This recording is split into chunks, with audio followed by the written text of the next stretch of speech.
off, but you can be sure they're watching the Fresno State-Hawaii game with great interest. The state needing the Bulldogs to lose 2 of their last 3 while winning out to have a chance to play in the Mountain West Championship game for a 3rd straight year. But right now the Bulldogs have a 14-point lead into the 3rd over the Rainbow, so it's not looking good. But it's looking real good for USD. How about that, as they're a PFL champs for the 6th time in 7 years, and they become the first team to clinch an automatic berth into the FCS playoffs, or as we used to know it, the 1AA, 63-7. Anthony Lawrence, the silver pigskin finalist, 24 of 28 for 403 and 3 TDs. How about some JUCO stuff for you? Southwestern traveling to Mesa College for the American Mountain League Championship. As picking up in the 2nd quarter, Southwestern's DeMonte Morris gives it to Mount Miguel grad Cameron Hansen, who goes 50 yards for the touchdown and a 13-7 Jaguar lead. Late in the half, it's Mesa's West Hills grad Spencer Moyer given to Logan Avallo as he goes in from 8 yards, and it's 14-13. 3rd quarter now, and DeMonte Morris again to Eastlake grad Thomas Lopez, and then a pass to Cameron Lewis for a 59-yard touchdown and a 19-14 Jaguar lead. Folks, that's it. That's the game winner. Jags win the league, the final 19-14. Up north, Palomar facing Grossmont as Palomar's Matt Romero to Ryan Lasua for a 32-yard touchdown, bringing the score to 15-7. Nice throw there by the former Oceanside grad. 2nd quarter now, and it's a Brad Cagle out of El Cap to Alex Dockery. This is a 39-yard touchdown, and it's 15-14. Palomar leads it, and 2nd quarter now, and well, this is the final score of the game. It's a safety. Ball goes over the Grossmont punter's head as Palomar goes on to win it, the final 17-14. Now, it's one of many CIF Championship Saturdays here at KUSI. We have highlights from 8 championship games, 6 more playoff games, which means I can bring in some help to read these games. We welcome in City Game of the Week reporter Brandon Stone and PPR Alarm Clock Pep Rally game reporter Allison Edmonds. Brandon, are you ready? Allison, are you prepared? I am. All right, I'll get us started. Here we go. We start with the open division between Canyon Crest and Torrey Pines. First set, the Falcons at Jaden Whitmarsh with the kill to give the Falcons the first set for the UCLA, soon-to-be UCLA gal. And then it's Whitmarsh again with another one as the Falcons go up 2-0. And 3rd set, it's the Falcons' Emily Fitzner with the kill to take the match. The Falcons are your open division champions. The final in this one, I should say 3-0. It feels awesome. The first time I won CIF, I was a sophomore, and now doing it as a senior is just so rewarding, and especially playing with a team like this, it's just awesome to win with girls you love so much and worked so hard to get here, so it's a great feeling. Oh, amazing. It was awesome. It's like an unreal feeling, and I get to do it with my best friend, so it's awesome. D2 now, Del Norte facing Santa Fe Christian. Let's go to the 2nd set now. Malin K with the spike closing out the first set to tie it at 1. And then it's the Eagles, Sarah Jones leading the way with the kill as SFC gets it done, final 3-1. So we started off pretty strong, but then we had some bumps in the road. We had some really tough losses, but we also had some really key wins. And then we've had so much momentum going to this game, and it all worked out. Division II championships, number 3 San Marcos Knights facing number 1 University City Centurions. Centurion senior Avalon Denakatia sends a spike. Few could return for the point. Then it's 9th senior Danny Sugano will set up Marlana Bozesevic to win the 4th set of the match with this kill. San Marcos wins the close 3-2 match, earning the Division II championship title. It's really awesome. I was on this team when I was a freshman, and we came here and we lost, so as a senior it feels really awesome to finally get it done. I'm really glad that we pulled it out. We've been working really hard the entire season, and our record shows it, and we're really glad that we could prove it today. All right, how about the G3 championships? Number 4, Helix taking on number 3, Vista. Panther senior Jackie Barbosa will get the last say in the rally with the tip in for the point. Nice one right there. But Highlanders freshman Alyssa Flettis gets the last say of the match with the perfect ball placement. You will see it coming up as that would win the 3rd game of match. Helix wins it 3-0 to take the G3 championship. It feels amazing. It's so, oh my gosh, I can't even explain it. It's breathtaking. It's an amazing experience. Definitely. We all worked really hard, and we all played our best and gave it our all out on the court. was great. We did so good. I'm so proud of my team, and I love them all. And we know we're getting silly back there. Okay, everybody in the pool. Boys Water Polo Open Division Championship between La Jolla and Coronado Island. Let's go to OT. Vikings. Cole Atwell, one of his game high, 4 goals, take a 9-8 lead. But with 11 seconds of the game, the Islanders' Andy Rogers scoring the winning goal, finishing with a hat trick on the game as the Islanders get it done 10-9. I was in disbelief that we finally won. It's been too long since Coronado won a championship, and I'm glad that we finally brought it home. Just pure joy that it's over and we got it. In the Division I championship, number 4 Canyon Crest against number 2 GROSSMONT. In the first quarter, it's Ravens' Noah Baird scores one of his game-high 3 goals.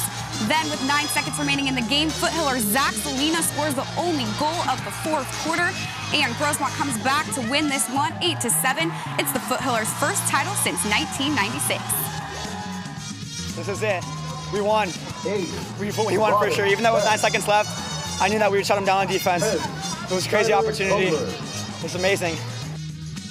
All right, it's a Sea of Blue and D2 action between RANCHO, Bernardo, and Claremont. The Broncos. Arian Moini gets the shot past the keeper for one of his 3. We're tied in the second. Then it's the Chieftains. My favorite name, Eddie Hazanajek, as he takes the pass and gets the one-timer. Everybody jump into the pool because Claremont wins his first ever CIF title with a 10-5 win. We've been thinking about this day since freshman year, our senior class, and we woke up this morning. I can't describe how nervous I was, but I came here with my brothers. We played a good game, and words can't describe how we feel right now.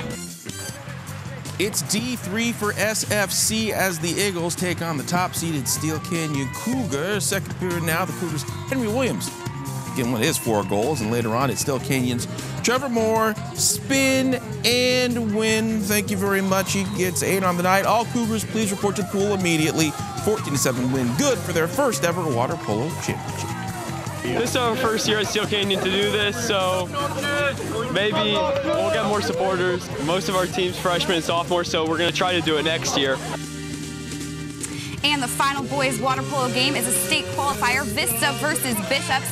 In the second quarter, Knights' Max Carrillo battles his defender and scores one of his game-high 4 goals. Panthers counter with Jaden Calder, who also scores 4 goals on the day. VISTA wins 11-10 and qualify for the state playoffs. Let's go outside. Rancho Bernardo and Bishops in a first-round Division I field hockey. First half action, the Lady Knights' Allie Herbst gets a nice pass from teammate Sarah Michelle as her shot hits the upright, but goes in as she puts the first of 2, scoring 2-1 Knights. Later in the second half, the Lady Broncos will try to close the gap as Carrie Balin finds Bella Francina all alone in front of the net. She would get the easy score, but it's not enough. The Lady Knights hang on to win it. The final 3-1. They go to play La Jolla in the quarters on Tuesday, Brendan Stone. More first-round action. The Warriors of FALLBROOK coming out to play against Del Norte in the first half. Del Norte Serena Rodriguez set up Nicole Labrador for her second goal with a 3-0 lead. Then with 11:25 on the clock, here comes Sydney True assisting Emma Palma with a goal, increasing that lead to 4-0, and that's where it stands, a 4-0 shutout. They advance to the D1 quarters facing Poway on Tuesday. Edmonds. Our final D1 game is Valley Center and HELIX. Highlanders' Katie Jones makes a beautiful pass to Marin O'Reilly for the score, 1-0 HELIX. Then it's Mariana Segura for the Scotties, who wins a scrum at the net for a goal. HELIX wins it 3-1. They will play the 2-seed Mission Vista. All right, D2 matchup between those mighty, mighty Mustangs and Mount Carmel. We are the Mustangs, the mighty, mighty Mustangs. That's mighty, mighty Carolyn Cohn with the goal in the corner, 1-0 San Dieguito. Second half, it's Cohn again with her second of the night. Yes, we are the Mustangs, the mighty, mighty Mustangs, as we go on to win it. The final 2-1, they will face San Marcos on a Monday. Rick, that's a mighty amount of mighties. More Division II field hockey action. Point Loma and El Cap. 4 minutes left in this one as Point Loma's Ali Eastman takes the ball down the field for the Pointers' 3rd goal. And here's what you gotta know, folks. Here's an example of what you can't do when times get tough. Yeah, the defense is a little rough. Yeah, you might be a little down, but you cannot do that. So I don't suggest it, though the other player ends it pretty much right there. Both guys get ejected, but hey, stop with that, please. Pointers go on to win 3-0. Yes, that was better than a lot of boxing matches we've actually paid for. All right, final thoughts. It's time to talk about the Silver Pigskin fan vote, your chance at choosing the Silver Pigskin winner. You can vote on all 3 of our social media outlets, Facebook, Instagram, and Twitter. All are called KUSI PPR. The fan vote is weighted as 10% of the total vote. All right, and we're going to be emailing e-ballots out on Monday to all the San Diego high school coaches, media members, and selected PPR dignitaries, as well as all the folks that work on the Prep Pigskin Report. Now, last year, we had more than 300 votes come on into the station. Now, this voting process, not like the Electoral College, it's a public vote. It actually counts. Every vote matters.